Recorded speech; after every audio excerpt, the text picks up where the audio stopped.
When you live on a budget, as most of us do today, you have to wade your way through a lot of stuff that's not all that great to find things that are actually a good value. So, when you're looking for a combination rack, that can be a problem. There's a ton of them out there right now, including this RitFit M1. So, how does this RitFit stack up to the rest of them? Is it worth your money? Is it a good value? That's what we're going to find out today on GymCrafter. Hey everybody, it's Tim, head gym nerd here at GymCrafter.com, the website that I built to help ordinary folks like you and I build home and garage gyms that we absolutely love. And today I'm looking at something that a lot of you guys have been waiting for me to post a review on. The RitFit M1 combination rack that's got a power rack, a cable crossover, and a Smith machine all built into one.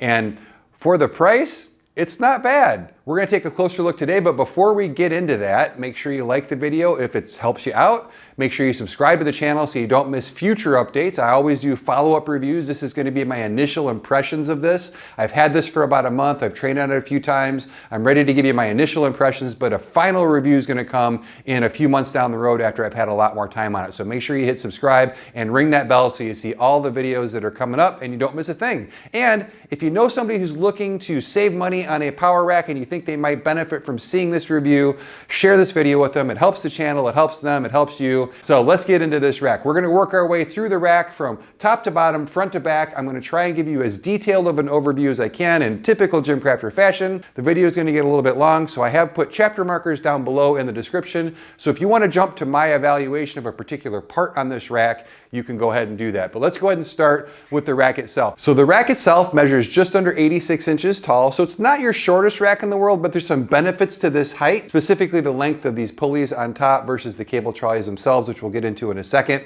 Nice thing about this is as a taller guy, I can walk in and out. I don't hit my head. I really enjoy working out on this. It's open and spacious. Now it is a 2x2 rack. And a lot of people have expressed the opinion that a 2x2 rack that's 14 gauge steel isn't going to be as stable as you might want it to be. So what I'd like to show you is this. Like, I can make these things wiggle around and make noise, but this thing it's really solid. It is surprisingly stable and surprisingly solid. In addition to that, it does have the option of bolting it down to the ground. It has 6 weight horns on the back, so you can store your weights back there and really secure it so that it's nice and stable. So I would say that if you're worried about the stability of this rack, for this rack, which typically retails, I believe, at $11.99, it is going to be on sale for Prime Day for under $1,000. So I'll put that information down in the description below. If you're watching this video in that time frame, make sure you hit up that deal. It's going to be a smoking deal, and for a rack like this, it's a great price. One of the reasons you worry about stability is if you're using a barbell out front of the rack, and that's one of the shortcomings of this rack. So even though the weight capacity on these J-hooks and these spotter arms is good, the problem is the size. Now, this particular J-hook, it definitely will catch the bar. I wish that it was a little bit taller, and I wish that there was plastic all around the bottom. So these aren't necessarily my favorite J-hooks. I would probably upgrade these if you get this rack. I would definitely upgrade these. So this is probably one of my least favorite things about this rack. These spotter arms are tiny. They are not effective for any type of safety. I wish that they were. I wish that I could say that I could, recommend using them even for bench pressing. But when you've got your J-hook above this, it's literally ineffective as a spotter. What I've been using these for is I do use them for rack pulls. I do a lot of rack pulls where I get the bar, it's a deadlift just from a higher position, and you get the bar up a little bit higher. I've been doing rack pulls at about 305 pounds with these and dropping the bar on these. They're stable, they're safe, there's no issues with them as far as their weight capacity, but they aren't effective safety. So if you do get this rack, budget a little bit of money to upgrade your J-hooks and your spotter arms. Only you can tell me whether that's going to be an issue for you or not, but I did want to make sure and point it out. The hole spacing is 1-inch holes with 4-inch spacing. So it's relatively good for finding a good spot for where the spotter arm goes. I wish it was a little bit closer together. I do prefer 2-inch hole spacing, or what's called west side spacing, which is 2 inches on the rack with 1 inch in the bench press area. So that is one thing that you're gonna wanna know, is that it's 4-inch jumps as far as the safeties and the spotter arms go. Also on the front of the rack is your cable system. The cable system is relatively good. Now there are some tolerance issues with the rack at this price point, so you are going to have a little bit of wiggle to these. Not as much as other racks, even some more expensive racks that I've reviewed, but there is some play in these. You have nice pop pins to adjust up and down, and these slide up and down pretty easily. The cables themselves are very smooth, and one of the nice things about the height of this rack is, unlike a lot of other budget racks, if you need to work your cables off to the side, they work just as smoothly pulled to the side as they do to the front. So if you're tight on space, which is a reason that a lot of people get these types of racks, you can definitely work the cables off to the side if you don't have a ton of room in front of your rack and still use those effectively. Another thing that I really like is the end of the cable, if you can see here, it's got the metal protector on it, and then this is kind of a rubberized ball. A lot of times people will use the cables in their hands like this if you're doing rear delt flies or something like that. People use that for kickbacks sometimes, and that's actually a really nice setup. So the cable itself is good. The attachments for the cables also that come with this are really quality. The rope tricep piece has nice heavy duty carabiner on it, nice heavy duty center portion. You get a nice little V handle. It's the same, really heavy duty. The grips are rubberized, they're not slippery. A lot of times on these budget pieces or the lower price pieces, you're gonna get slick plastic handles, and that's not the case on this RitFit. And that's also the same over with the close grip, neutral grip piece. So all of these are really well made. They have nice grips on them and are something that you would normally find in a much higher end piece. Now, the one attachment that I don't like are the D handles. The D handles are another thing that you're probably gonna wanna upgrade. They are just a hard, slick plastic. They're comfortable, but they're a little bit slippery.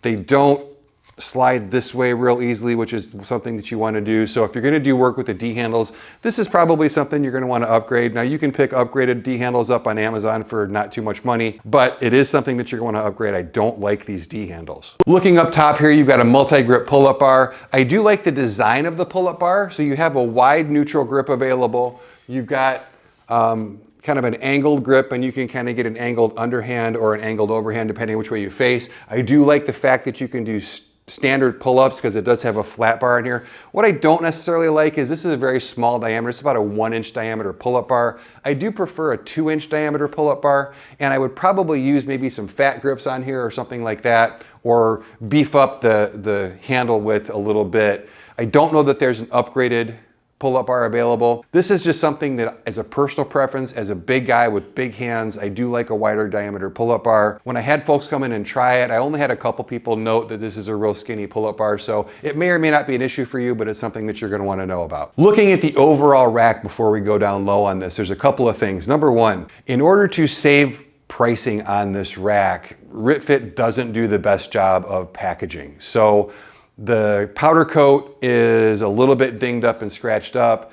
When they package this, they basically just kind of bubble wrap each piece and stack it in the box with everything else. Now, all the parts are here. I did make an assembly video. The assembly of this was actually really easy. The bolts that they use are all what are called square head bolts. So you put them in the hole, and the hole itself holds the end of the bolt together. So if you've got a ratchet, this thing goes together much quicker than some of the other racks that I've been reviewing lately, and it's a lot easier to do. So fairly easy assembly, but be aware, and you can actually see on this RitFit plate back here in the back that there are some scratches and dings and things like that. So that's one thing that I'm not super happy about. The other thing is the powder coat itself does seem to scratch pretty easily as I put the J-hooks on and off, as I put the safety spotter arms on and off. Now, that's just something that's going to be the nature of a lower priced item like this. It's not good or bad. It's just something you're going to want to be aware of. You know, when you're buying a $4,000 power rack that has got just the best powder coating in the world, that stuff's not going to scratch off real easy, but this is not a $4,000 power rack. So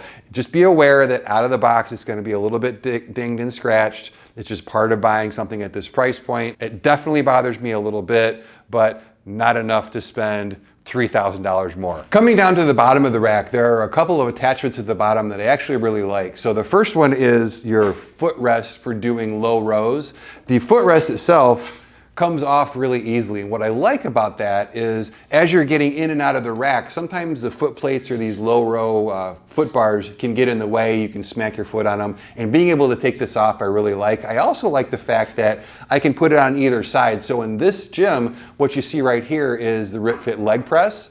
And the landmine that's on the other side, which could also go here, doesn't work over here because this is in the way. So unlike other machines, you're not stuck with one of these on either side. Now, I do like foot plates better for low row attachments over the bar. The bar is nice because no matter what angle you're at, if you're on a bench or on the floor, you get the same amount of support. But in the end, I do like a foot plate better. When you're trying to drive hard with heavy weight on the cable system, it's nice to be able to support the full bottom of your foot versus just pressing on a bar. But that's kind of the price that you pay for having something that comes off and can switch sides. So if you're tight on space, if you're not going to be able to put the landmine, which is on the other side, so over here there's the landmine, real nice landmine attachment. You've got your security screw to secure your bar in. It does work pretty freely and smoothly, and it will fit on this side as well as the other side. So that's your attachments at the bottom. And then as I noted before, there are a couple of flanges down here that you can actually bolt this to the ground if you're concerned about it tipping over. I just did a review of the RitFit lever arm hack squat, and I use this rack. You can go check that video out. And if you're using that particular attachment, you're probably going to want to use these flanges to bolt your rack to the ground. Let's move on back and take a look at the Smith machine. So coming inside and looking at the Smith machine, there's some things that I like and there's some things that I don't like. First of all, it was nice to have this safety bar. This was already assembled, so these just snapped in. Again, assembly was pretty easy on this. One thing that I really like about the Smith machine is the bar that the Smith machine rides on is solid and very heavy. So the Smith machine itself is very stable. Some lower priced racks will actually use a hollow bar, and that causes the bar to flex when you've got a certain amount of weight. Once you hit a weight on the bar, that makes it flex, and it causes the bar to jiggle this way. This one does not do that. Now, if I really try, I can kind of get it to go, but I've really got to make an effort to even wiggle it a little bit. So it's a really stable Smith machine. Another thing that I like is this is the top position. So this is even taller than I would need for squatting, and it's 6'6". So that's a nice thing to have. A lot of these more lower priced units are going to have a Smith machine that the bar is too low, so you've kind of got to get scrunched underneath it. The pin spacing on here is about 6 inches, so I do wish that the spacing was a little bit different and a little bit tighter and smaller. Higher end Smith machines have a smaller spacing between these posts. It's not a deal breaker, but it is something that I would like to see that's different. The sleeves on the barbell are really nice. They're smooth sleeves. There's a decent end cap. There's a bolt on the end, but at least it's got a rounded end cap and the bolt is recessed. So it's a nice bar that's easy to load. It's not a rib sleeve, which I like. It's nice and smooth. The thing that I wish was better about this bar, there's two things. The knurl on this is pretty passive. The other thing is the knurl is kind of inconsistent. So in the middle here, it's a little bit more aggressive than the side, which is smoother. It's also got kind of sloppy knurl terminations here, and the application is kind of uneven. So it's not the best knurl in the world. For a Smith machine, it's okay. I really wish that all of these Smith machines had something that allowed me to put my own barbell into them so that I was happy with the knurling. But it is what it is on this, but it is, just so that you know, it is a passive knurl, and the knurling is a little bit on the sloppy side. As far as the safeties go, you've got your traditional spring safeties on here that you can set at whatever height you want. So one of the reasons people get Smith machines is not only so that mid-lift, if you can't complete it, you can just turn your wrist and it'll stop the bar. But if you can't do that, you want something that's going to stop the bar and keep you safe, and this has that. So the Smith machine overall, again, back to the stability, one of the things that surprised me the most about this rack was not only its overall stability, but the stability of the Smith machine. There's some little details that you're going to have to give up in order to hit this price point, but the details that you give up aren't functional. And one of the things I really like about the RitFit is you can tell that RitFit as a company knows how to design exercise equipment. Where they've cut corners to hit the price point that they've hit on this doesn't affect the function of the rack. So they've really invested and they put the bulk of the value at the stability of the Smith machine, the safety of it, the functionality of having like a multi-grip pull-up bar that you can actually use and or angles that you would actually use, having the cable system that's tall enough that you can actually work it from the top in any angle. So functionally speaking, one of the things that I actually really like about this is you can tell that people who work out had a hand in designing this. A lot of lower priced budget racks that are out these days are clearly designed by engineers who don't work out. And you can tell that as soon as you start training on it, because there's all these little details are wrong. All the details that are wrong on those types of machines are right on this RitFit. So not to speak too glowingly about it, it is still a budget rack. There's still a lot of things that I wish were different. But as far as functionality, if you're on a budget, this is definitely a good choice for you as far as something that's going to be safe, easy to use, and stable in your gym. Let's look at the back part of the rack. Coming back to the back portion of the rack, there's a couple things. You've got this nice metal plate back here. There are some hooks up here for your accessories. It does come with quite a few accessories. Check the link in the description below. It'll actually show you in the product description all the accessories it comes with. It does come with quite a few, so that's nice. So one of the things that I don't like is when you look back here, it does have 6 weight posts for storage, which I actually do like. Some of these racks only have 4. This is nice because there's plenty of room to store all the weights that you're going to need. However, the weight posts stick straight out. And the problem with that is when you combine the fact that they stick straight out and the fact that they're actually plastic and not metal. Now the center is a steel rod, but it's coated in plastic, so they're pretty slick. And as you train on this, if you don't put collars on each of these posts, those weights are going to fall off. Now, that's just something you got to get used to using, and there's a lot of racks like that. Even some of your highest end racks in the world have straight posts. But I do have a mark on my wall here where I learned this the hard way, where one of the weights fell off, and it's going to be important for you to make sure you use collars to keep these on. And remember before when I said that, you know, they cut corners to save price on certain areas that aren't necessarily functional. These weight posts are one of them. What I would love to see is, instead of straight, is to have an angled weight post, at least on the top 2 positions, so that you can just slide the weights on, they stay on, you don't have to put collars on them. So that's something I wish RitFit would change, and something I'm not a huge fan of. Also, when you look at the weight horns for the trolley system, they're angled very slightly. I would love to see a steeper angle on these. And here you can see what I'm talking about. These also are just a straight bar with this plastic coating on the outside. So it's not the best. I would love to see metal horns, but again, it doesn't affect the functionality of the unit. It just affects the price of the unit. So while I would like these to be better, I understand why they're the way that they are with this particular budget level rack. Coming down a little further in the back, there is a cross member back here about halfway down, and this is kind of nice. This gives you a place to store your J-hooks and your safety arms when you aren't using them, something I really appreciate because I hate having stuff on the ground that's just kind of cluttered and you end up tripping over. Also, this comes with a couple of dip attachments that you can put on this bar and do dips back here if you don't want to put them on the front post. So the dip attachment gives you a couple ways to do it, and you can actually get a narrower dip width between the handles when you use this bar back here. This also is one of the things that I think provides some of the stability of this rack, is just having this cross member, and then that RitFit sign is actually metal and not plastic. So that really does give you some of the stability that I was talking about on this rack. Now let's come back out to the front of the rack and wrap this up. All right, there you go, guys. The RitFit combination rack that's got a power rack, a Smith machine, and a cable crossover built in. What do you guys think? I showed you the good, I showed you the bad, I showed you the stuff that I liked and I didn't like. What do you guys think? Is there something that you want a closer look at? Drop me a comment below, ask me any questions that you want. But overall, final judgment as far as just my first look, and like I said, I'm gonna make another video down the road once I've trained on that for a little bit longer, is that for the money, and I'm sure I'm gonna yell at myself when I'm editing this video of how many times I've referenced either budget or the price point or for the money or something like that, but I think it's important to point out, you know, I get a lot of comments in these videos of, oh, just buy a Rogue rack or just buy a rep rack. And look, if you can afford to buy a $2,000 or a $3,000 or a $5,000 rack, 100% that's going to be nicer than something like this. But what I think a lot of people don't realize when they make those comments is that for a lot of folks, even the $900 or $800 or $1,100, depending on when you buy this, whatever price point this is, that's a lot of money for a lot of people, and that's still stretching the budget. So you want to make sure, especially when you're stretching to hit that price point, you know, those dollars are really important to people. So I want to make sure that when you guys are looking at a lower priced rack, that you get a lot for your money. And I think that if you're on a budget,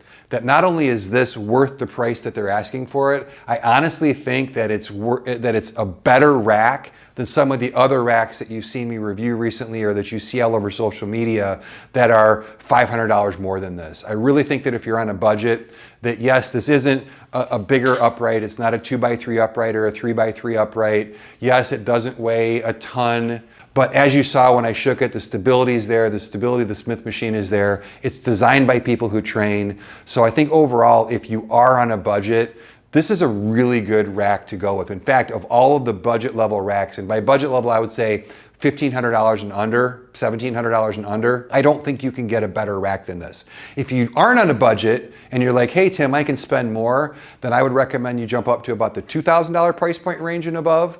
But as far as folks who are on a budget, This is a really, really great way to go. So what do you guys think? Do you have any follow-up questions on this? Anything I should take a closer look at? Any other questions you have, like I said, drop them in the comments below. And I appreciate you spending this much time with me. If you're still here and you haven't hit that like button, as I always ask, hit it right now. And if you're still here and you didn't like the video, why would you spend a half an hour watching a video you don't like? Go do something better with your life, or drop me a comment and let me know what I can do better in the next video so that you do like it. And until that next video, I'm Tim with GymCrafter.